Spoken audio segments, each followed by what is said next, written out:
includes Fruits Basket, Fairy Tail, One Piece, and the Dragon Ball franchise. Please welcome John Burgmeier!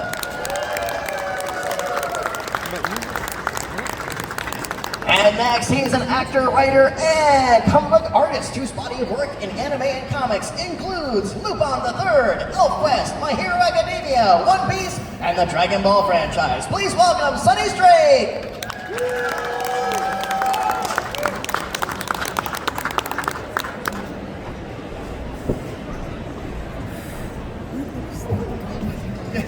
What were you doing? Yeah. I mean, if you want to use that microphone, go ahead, but I got a whole chair. Hi. Hello, gentlemen, hi. Thanks for joining us here in Ocala. Happy to be. Oh, so glad to have you here this weekend. Thanks for joining us. You had a good time so far? Have a great time, yeah. Wonderful. Well, Sonny, you've been here before, right? Yeah, I've been here, Florida 150 times, but Yeah. I've been to actually this, in the early days of it. I think it was 2014 or something. Yes, that's when we first met. Yeah. Yeah, you came on. Yeah, this came on the first time. So groovy stuff. So gentlemen, if it's okay with you, let's just sort of. This is a rather broad panel. It sort of says One Piece, Dragon Ball, but I figure let's just talk about the voiceover careers in general, the water financial level, and that. So, what was everybody's origin story in getting into this peculiar form of acting? I just lost a bet, and how did you get into it, John? I started out I came at it from the production side. I learned of an opening at a small company called Funimation where they were looking for an audio engineer. Small company. It was. But it was at the time, yeah. It was incredibly small at the time. And that turns out to be the only reason why I was able to get a job as an audio engineer. I was just barely qualified enough, and more importantly, was young enough and willing to work cheap enough that the company said, "Yes, kid, you're hired. Get in here." So I started out as an audio engineer, and then began working on my actual education in college was writing, with an emphasis on creative writing, and so my boss was aware of that. And he said, "Hey, John, you got that English degree. Why don't you start editing our scripts for us as well?" "Oh, okay." So during the day, I'm running the audio sessions, recording people like Sonny here, listening to them do their acting thing all day. At night, I'm working on scripts and trying to imitate them and make their lines fit in the scripts for the recording the following day. And between all of that and other elements of my background, I sort of had some on-the-job training in becoming a voice actor. And eventually, I was able to audition for some parts. And You were the head writer for so long. I forgot that you were an engineer at one time. this is true. How long were you the engineer before you switched over to writing? I mean, it was very short. Everything happened really fast in those days. I mean, maybe 6 months, maybe. Okay. Fun fact. So it's not just my old memory trying to get it. You weren't there very long as that. No, they once they had me in there, then they tried to get me out as quickly as possible. Well, dude, Turns out I was not a very good audio engineer. I was really an incredible script writer, though. Which again is.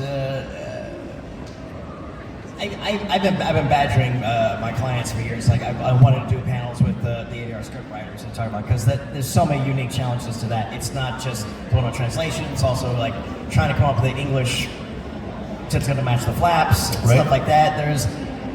There's a lot of extra work as opposed to quote normal episodic like television or screenwriting. I've written for John, and it's a tough thing. I think it's like writing an epic poem, but the meter changes on every line.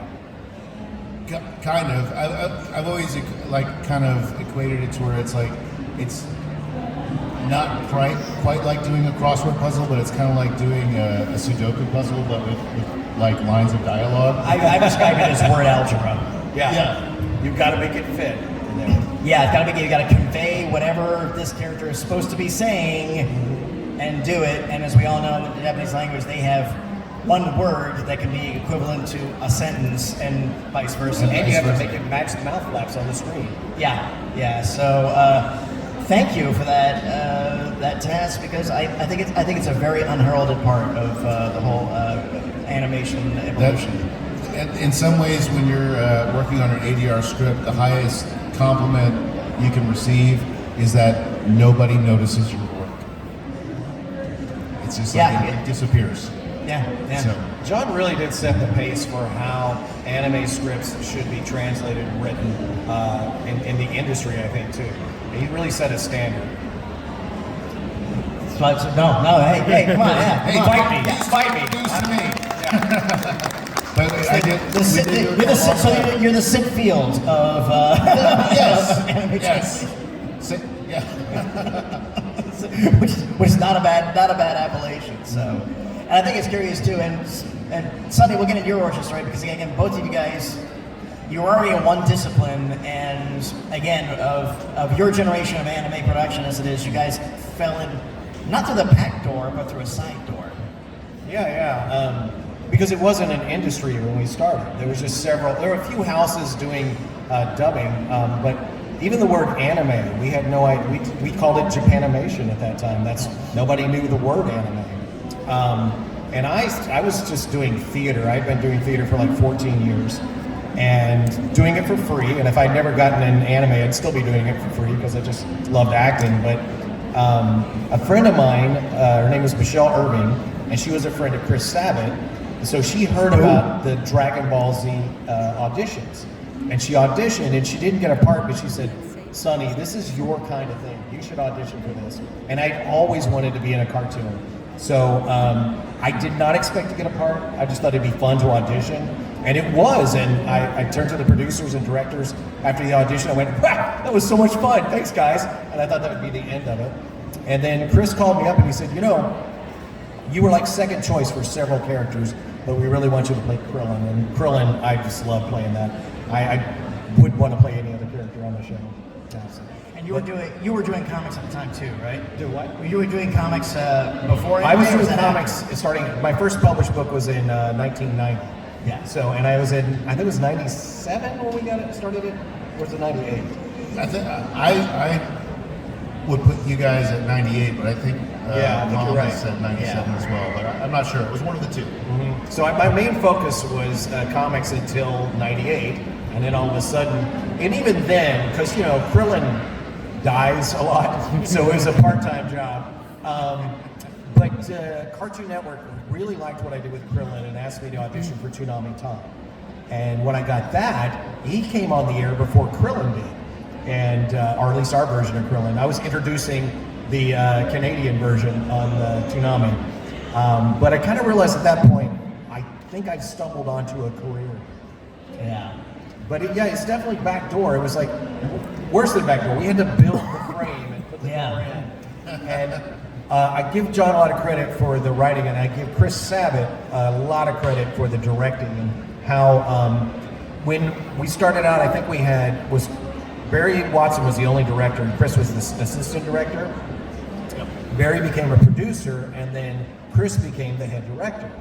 And then we got 4 directors. It was Chris Sabat, me, Mike McFarlane, and Justin Cook. And Chris pulled us into a meeting, and he said, "Okay, I think that our goal as a dubbing company should be to sound like we're prelay." And we're all like, "What the heck's prelay?" And he said, "Well, that's when they record the actors first and then they animate to it. That's not what we do, but we should sound like that. We should sound like we're not trying to match mouth flaps, but that we're really living this scene." And I think that was a huge step up in quality when we took on that philosophy. Yeah. No, I definitely agree. But now, when you guys started out, was this still tape? Yeah. Yeah. Okay. All right. For longer than it should be. Yeah. When I started as the audio engineer, all of the video was Video. on tape. We had the beta machine, and it was synced to an early version of Pro Tools on the Mac, and that was the good thing for me at that point was that nobody really knew how to do Pro Tools. So Right. it was like, hey, I have a little bit of experience with audio gear, and my boss was like, all right, here's the, this is my Barry Watson impression. Here's the Pro Tools manual. You start Monday. Oh, So wow. I crammed the manual over the weekend and figured out how to push all the buttons on my first day of work. It was a crash course for sure. Barry Yeah. Watson was a good old boy from Texas, and he had a real thick Texas accent. He'd be like, all right, let's do one more this time for the children. And then the main direction was always, higher stakes, please, higher stakes. That's not bad. That's not bad. Well, again, it's just like I always have a soft spot for, I guess, for lack of a better term, the romanticism of again those early days, working with the clunkiness of tape the way it was, and you actually had to cut and paste, literally in some cases. That wasn't the worst of it. The thing about tape was they couldn't keep a file on anything we had done before, so if they referenced what we had done in another episode, we had to re-record it. They couldn't just pull up the file. Yeah. And that scene where Krillin blows up and I did this blood-curdling scream, I had to do that 4 times.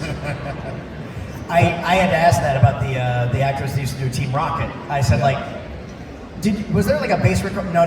Every time we would have to prepare for day job, make a double. It's every single time we had to do it. We'd always have mask the old one. We always said, can't you just, no, it won't sound right. Well, and also at the time, Barry, he was convinced that we couldn't do it digitally. And 2 of our engineers, I know one was Neil Malley, and I can't remember who the other one was, but they decided to get together on a weekend and set up one computer digitally to record to show him it could work. And he went, yeah, that works, let's do it. So then we switched over to digital. And it really made our lives a lot easier. Switched over in one weekend, switched from horse and buggies to automobiles. We traveled to the future. Yes, really. Nowadays, everything is, of course, digital, and they've got you go in the booth and they have a couple of screens in front of you. One of them has your script and one of them has your video. In those days when we were starting out, your screen just had your video, and we actually worked from paper scripts On a music stand. The cool thing was that you could take notes. Yeah. You can't do that now. You could take notes, or in the downtime between takes when you're waiting for the video to rewind and to reset and hopefully not break in the process. You had some time. You could take notes, or you could make little doodles. And one of the best times to go in to record was after Sonny had been in. Because you got little doodles of Krillin poking his head out of the script and Always the artist. I have a Dragon Ball Z script from an episode I directed that has all of the notes and all of the doodles from everybody who came in, and I'm saving it for my retirement. I'll sell it on eBay when it's done. But nice. It's a pretty amazing little thing that you will never see again. Yeah. Besides the technology, from your perspective, what's been the biggest change from then to now in American animation? I'd say that it's actually a full-blown industry now, and at the time it was not. At the time, again, I said before, we're just a few houses doing this, but I've watched it grow so much. And also, Funimation, when we took over for the Canadian cast, was a lot of hatred. And we were considered the bane of anime. Yeah. And then we got, I think it was around Full Metal Alchemist, and we started winning awards. And then all of a sudden, Funimation became the bastion of quality as opposed to the bane of the industry. So that was kind of cool to watch that development at the time. Yeah, fandom is loyal to a peculiar point, and it's always an ephemeral point where it's not an evolution, it's flipping a switch. All of a sudden, you were the bane, and then it seems like overnight, oh yeah, I love those guys. But also we had to prove ourselves, and again, we were just starting out as well. If you listen to the first season, it's rough, But at the time, it was pretty standard, And then again, when Chris took over the head director job, suddenly we were able to take more chances and try more things, and all with the goal of sounding as if we were animated too. I see that. I see that. What's your perspective? I think, I mean, how, in a lot of ways, one of the biggest changes is in those days, early on, we were able to take the approach that we did because, in many ways, the anime industry as a whole was just very small, very niche.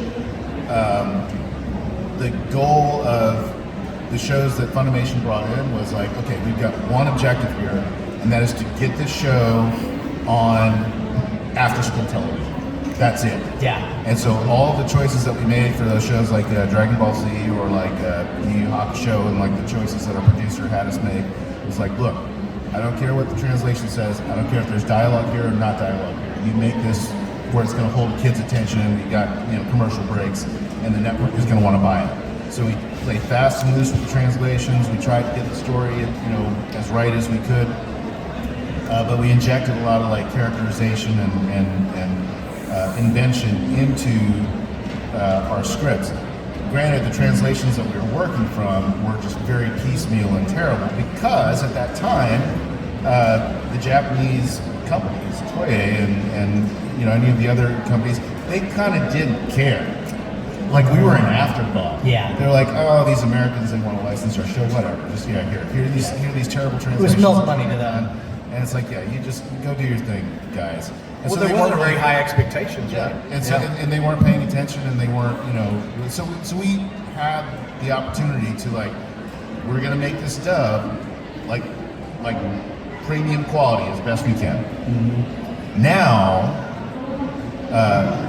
when an anime is released, it's released with the international market in mind. Yeah. And now the Japanese studios, they want a much more consistent product from country to country to country to country. So you can't take those risks that we used to take. Yeah. They play a lot closer to the translation. It's They also want to have more of a big hand into it. Like when I played the Sniper King, they were still, like as I was singing the song, I had to do two versions, Sniper King and Sogi King, because they hadn't decided yet, Toei hadn't decided yet which one they wanted to go with.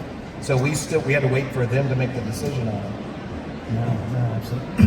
And again, in those early days too, that was pretty much before email and stuff like that as well, or too. I mean, you probably should getting notes via fax. Yeah. if at all. When we did, we took over from 4Kids One Piece, and Oda decided that he wanted to decide who's going to be cast in the show. So what they did was they had the auditions at Funimation. They took their top actors for each one of them, the voices of them, sent those to Japan, and Oda and his crew decided who's going to play what. So that's some real involvement. Probably the greatest honor I think I've had in my life to be cast by the creator of the series. That's yes. That's better so too. For each of you, and either acting or maybe on the other side, the directing or engineering side, what was the craziest moment you guys had revolving around the booth? I can't say that one. Yes, that you can say in front of a mixed audience. Craziest thing that happened in the booth. I don't know. The problem with coming up with an answer for that is that Funimation is a company made up, especially back then, of all lunatics. And we did crazy things every day. That's just who we were, right? Yeah. So it was just like, you can't pick one because you're just saying, pick a day of your life, Every day was an adventure. Yeah, it was always crazy. I don't know about the craziest, but definitely one of the most scarring, perhaps, was I had a brief stint when we expanded, began recording multiple booths. I had a brief stint as the assistant director on some of the Dragon Ball Z episodes and whatnot. And this would have been during like the Cell Saga.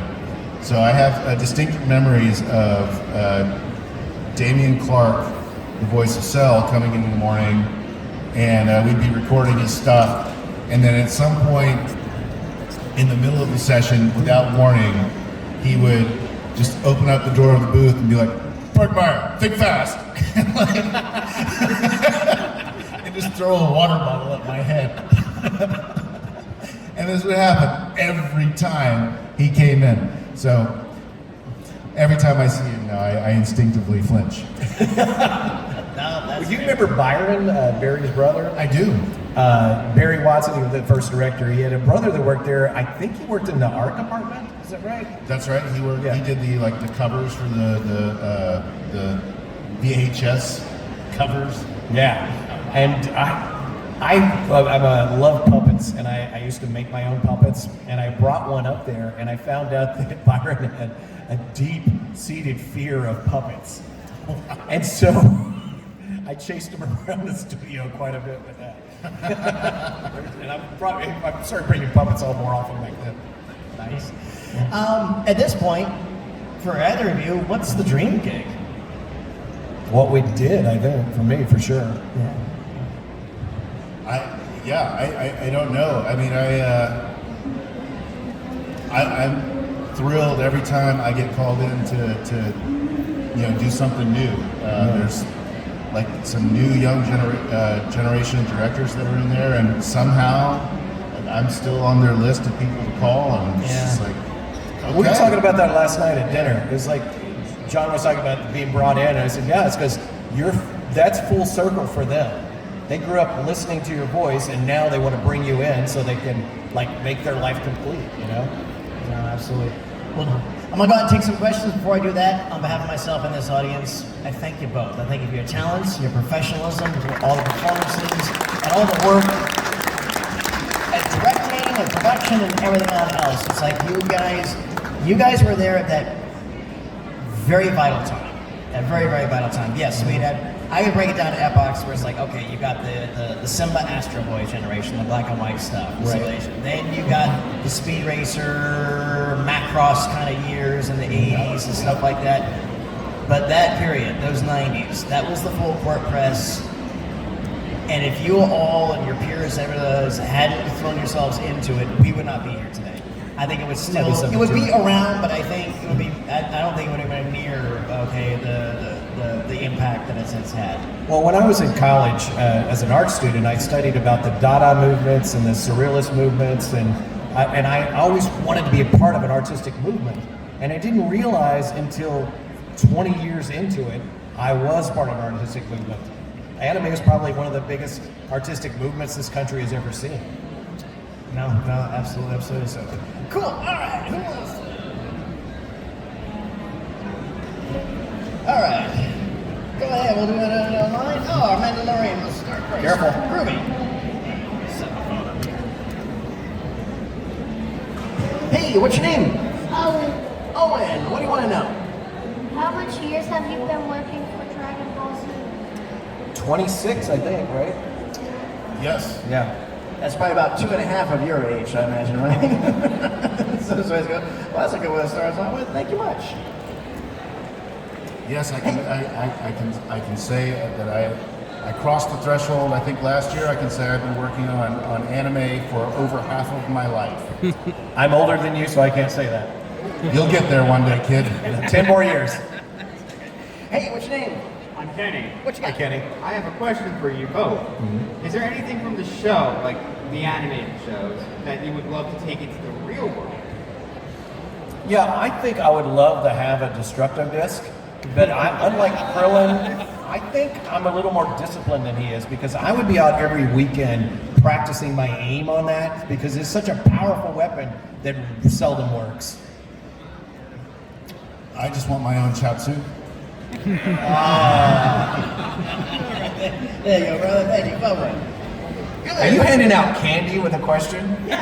You're training them, that's good. Well, they stand the rules and stuff like that. You know, asking for voices and the questions for both of you. Yeah, you got piece of candy and all that. A good question should get 2 pieces, I think. Well, the first one always gets 2 years. Oh, yeah. Hey, what's your name? I'm Jonah. How are you doing? Good. What you got? So I just did 4 years in the military, and I Thank you for your service. Thank you. I Appreciate love that it. hat, by the way. Thank you. And I've never been to any comic anything. I heard you were coming. I wanted to know whenever you were taking questions too. I don't know if you are, but my question for both of you is: I'm an aspiring voice actor. didn't want to do the 16 more years in the military. It wasn't for me. I respect people that do, but I'm begging for a job as like a voice actor. I know that a lot of work goes into it. I did the Voices 123, Voices.com. I've been on it. But I decided I'd come here for the first time ever and see the real people that are actually in the industry and what advice they have. I do a lot of voices, so I'm just wondering what you guys could give me for like advice. What kind of acting training do you have? So I've been on TV a few times. I've never done really acting training. I've put on shows. I am an author, but as far as like acting itself goes, I got a page, I guess, for like Instagram and YouTube. A lot of people follow because they like my Joker voice, among others. Well, you're a very dynamic person, and your voice is very good. I can hear it in your voice. If I were starting out in this industry, I would just take classes from the guys who are in the industry teaching classes online. Because first of all, they're going to know things that most people aren't going to know, but also a lot of them are directors, and that is a good way to be seen by a director, you know? I would also say, I mean, if you listen to folks who are on these, anime voice acting panels, and particularly people from our generation, a lot of us, we found our way into this. We weren't aiming for this, right? So my advice would be just immerse yourself in the creative life. Be open to possibilities. Surround yourself with other people who are interested in pursuing the creative life, and opportunity will present itself. Yeah. Be open to the idea that I might not be.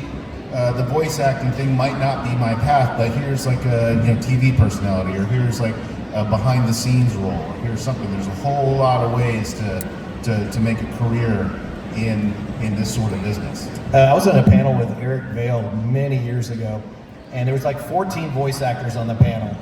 And he said, somebody said, "How do you become a voice actor?" And he said, "Raise your hand on this panel. There's 14 people you've already knew. How many of you set out to be anime voice actors?" None of us raised our hands. He said, "How many of you set out to be actors?" We all raised our hands. And he said, "See, you've got to be open to what John was just saying there too, is you got to be open to whatever comes at you, and then put yourself into it fully." I will say this much. You seem young. You seem like a young man, unlike us. But you are on the cusp of a new era where you can create your own stuff. And that's why I tell everybody young right now too, is just like, learn to create your own stuff, and then become so good they can't ignore you. So instead of like saying, "Hey, can I get a job on this show?" or something like that, create your own. It's a really good advice. I mean, when I started out drawing comics, I was self-publishing, and I would take it to conventions, and then publishers would see it, and they would publish me, and the publishers got bigger and bigger and bigger, and every job I ever got was from a convention. It's when you make it yourself, you can criticize it a lot better and see what you need to do to make it improve. And you can maybe skip the part where, oh yeah, you get a booking from Funimation and you're villager number 7. Hey! Okay, great, thank you. Okay, we'll see you in 6 months. A lot of people want to be my friends just so they can hear. I said a lot of people want to be my friends just so they can hear the hiccup voice. Oh, what's going on, bud? Oh, come on, that doesn't wash out, Toothless. and that's good. But here's the thing. They've already got guys that can do that. That's one thing that I always say to, oh, hey, I do this character. That's wonderful. But they usually got 3 or 4 people that can do that stuff. A little piece of advice I give. I haven't taught in a while, but when I taught, I would tell my students, look at the character's face, look at his body, and then ask yourself, how would I sound talking through that? Don't try to come up with a funny voice. Try to come up with something that's believable. Like, this is how I would sound in this body. And then you're creating a sense of empathy for the character, so it lets you present a much more believable character. And he's right. Like, so many people come up with their Vegeta voice, and I'm like, we got a Vegeta, he ain't going anywhere. Although I will say that as far as like just learning your voice and what your voice can do, and just practicing the muscles, like doing those sorts of impersonations, like I have a number of bad impressions that I do where I'm just walking around the house and I'm like, When I first met Andy Dufresne, I didn't think he would last the night. This is a terrible Morgan Freeman impression. But it's a thing that I discovered that my voice could do. And so it's like, it's like, okay, I can drop my voice down into that. I'm not going to sound like Morgan Freeman, but I can sound like somebody who has that voice, I was right? actually going to come here and do Morgan Freeman. I was going to do the... Most of All right, go most of ahead. the voice act. Oh yeah, let's hear it. My name is Morgan Freeman, and I absolutely love the Ocala Comic-Con. I highly suggest it for everybody that wants to go. I don't even know if I could do a Morgan Freeman. When I say Morgan, I definitely agree. Your Morgan Freeman is better than mine. it's much better. I've never heard a better Morgan Freeman in this panel. All right, keep being inquisitive. And keep being inquisitive and just throw everything on out there. And like I said, take the path where do your own stuff as much as you can. Hopefully I'll see you on stage. I'll have you on stage. Okay. Did you give him candy? Yes, I did. Okay, good. For that and for his service. So, okay. Hey, what's your name? I'm Jarrell. What you got? My question isn't as deep. That's all good. So I have one for both of you. So for John, this is a Yu Yu Hakusho question. Oh. Okay, so I love Kurama. I actually watched the anime really recently this year. Enjoyed it. I got a question for you. So I noticed that the dub and the sub are very different. What was it like working on a script that was so different from the original? Well, again, yeah, that was during that time that I mentioned earlier where the goal was to, we've got this show and we're going to get it on television. And our producer, Barry, said, okay, punch up the script, make these characters, really, give them some personality, give them some attitude. Barry had this thing where if there was an extended silence in a show, he's like, fill it with dialogue. He just do not let there be more than X seconds of empty space. You got to keep these kids tuned in. So that's in Dragon Ball Z and in Yu Yu Hakusho. There's all sorts of just slow panning shots of of scenery and there's just narration of some sort on top of it. And that's just like, okay, that's how Barry wants it, so let's do it. That was a young guy by the name of Jared Hedges and a couple of his friends who were actually at that time they were going to school at UCLA for screenwriting, and they were applying their craft to the Yu Yu Hakusho scripts and just really having a ball with it. And Justin Cook, that was his first turn in the director's chair and as a lead in this show, and he was like, okay, I'm gonna make this the best thing that's ever been on television. And he put heart and soul into it. Nowadays, if we were to ever go back and redo that, if they ever rebooted the series, it's we would not be able to do a lot of the things that we did with the script. And it was kind of, in some ways, it was sort of the last of its kind. We got it right in that window, and then after that, anime started getting big. And it's well, we can't do that anymore, right? Well, Justin is the reason we can't, because of Fruits Basket. When he did Fruits Basket, he decided to stay true to the Japanese in tone and script. And I remember we were called into a meeting with the directors, and Justin wasn't in the meeting. And I said, where's Justin? And he said, well, it's about Justin. It hadn't come out yet. But he said, this show is how we're not to do anime. We're supposed to Americanize this, right? And Justin had stayed very true to the tone. Well, it came out, and it was a huge hit. And I think it was less than a year after that, Justin became a producer. So they were like, oh, you were right. We can stick true to the Japanese, and people will still love it. There you go. Thank you. Hey, what's your name? Hi, my name is James. I had a question real quick for Owen. So my favorite line of Usopp's was the rubber band of doom, but I was wondering what your favorite line of his was and why. My favorite line from Usopp is Rubber Band of Doom. Oh, I did As a not matter know of fact, when I sign Pops, people always say, put your favorite quote, and I write Rubber Band of Doom on all of them. And, are you all right? What happened? Did something happen? Oh, okay, Hey, good. what's your name? Cool. Emma. What you got, Emma?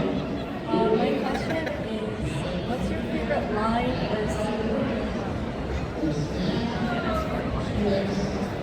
See. So what's your favorite scene that you guys have done? Scene? Oh my. There's a lot of them because we've been doing this for 26 years. For Usopp, probably my favorite scene was when he had the money stolen from him and he was all angry and humiliated and crying. And I'd been acting since I was 14 years old, and I had never cried real tears for a character until that moment. I just felt so bad for him. And so it was a really traumatic scene for most people to watch, but for me, it was my favorite thing to do. Suddenly he went from being comic relief to someone who actually challenges me really difficultly. And now I think that One Piece is really a show about clowns, but in order to play those clowns, the actors are required to do the most dramatic scene of their entire career. Do you have a favorite scene? That's hard. I mean, some of my favorite scenes of all time are probably come from Shigure in Fruits Basket. As far as like Yu Yu Hakusho, Kurama, one of my favorite scenes would have been the first appearance of Yoko Kurama, where I had been doing the voice of Kurama, and everybody knew, like Justin and our boss Barry, like they knew that Yoko Kurama was coming up, and Barry was actually, he's like, do we need to get another actor here to play Yoko Kurama? I'm not sure Burgmeier has the voice to do this. And Justin, let's just try it out. Let's give him a shot. And so I came in and Kurama sounds something like this when he's talking. And Yoko Kurama is down here. So I came in and I did the Yoko Kurama voice. And the scene went well, and then Barry's like, oh, I guess we'll keep him. And I didn't know that like I was like in danger of being recast for that particular part of the role. But I was auditioning that day, and I didn't know it, and I landed the part. So that scene is kind of always special. One time I found out that I was in danger of being replaced and had no idea either. I'd moved to LA to draw that comic book series, and I was told them I'll fly back once a month and record Dragon Ball Z, but they didn't believe I'd come back. So they had somebody in the wings waiting in case I didn't return, and I had no idea. Do you know who it was? Yeah, Duncan. Oh, he would have been a good one because he did what's the guy's name? Chuck E. Cheese. That's right. And he kind of sounds like Krillin. Hey, Mom, that's cool. That's Krillin. Hey, what's your name? My name's Francis. What you got? What I'm really curious about is you talked about the translations initially, how Japan, or Japanese companies like Toei don't necessarily give you translations from the get-go, but now, obviously, with international markets, that's kind of a bygone era. But which era did you prefer creatively, where you had that freedom because it wasn't given to you, and you had to figure it out on yourselves, or do you prefer kind of being more consistent branding across? I prefer the way we do it today because I think that a lot of these works are just works of genius and probably shouldn't be messed with too much. I mean, I wish I had some sort of like archive where I could show you the translations we worked from for Dragon Ball Z. I mean, it was literally like a Mad Libs. It was. Do you remember writing scripts from the Spanish version? We had to watch the Spanish Dragon Ball and do that. They had rough translations from Spanish, and then we were trying to. It took you like 3 times watching it to figure out what's going on. Was that was for Dragon Ball? Yeah, Dragon Ball Z. Yeah. The crazy days. Yeah, the Dragon Ball Z. I mean, it was literally like you would have like a scene like of like just this, I don't know, 2-minute monologue or whatever, and I've got the translation of it, and it's like 7 words on the page. It's like, what am I doing here? And so a lot of it was like I had to, we had to fill in the blanks. And we're just like, okay, this is what we think is happening, and here you go. But now it's so much better. The translations that are done are so much thorough and complete, and plenty of people who speak Japanese. Yeah. Yeah, good one. We're just about time, so this will be our last question. Hey, what's your name? Junior. What you got? First of all, Junior, this is pretty awesome. So what's your question? Why did you marry an android? Oh, have you seen her? Yeah. She's lovely. She's beautiful, and also, Krillin is the only Dragon Ball Z character with any kind of riz. So Still ain't got the best. That'll do it. Gentlemen, what's anything coming up project-wise you're allowed to share with us? well, I know that they're releasing the new One Piece episodes that we've recorded next month, so I'm looking forward to seeing that. I guess we just wrapped Dr. Stone and To Be Hero X. I guess the season of Gachi Akuta, which I'm in the beginning of, is probably just wrapping. I'm not sure what I've got coming up in the next season, but I've got plenty of characters. I'm waiting for Lucky Roo and One Piece to come back. I think I might have to wait to episode 2000 for that. But we'll get there. We'll get there. Yeah. Sounds good. And one final question. Do you want to take a picture with this wonderful audience? Yes. All right, everybody, come on up towards the stage. Not on the stage. Come on up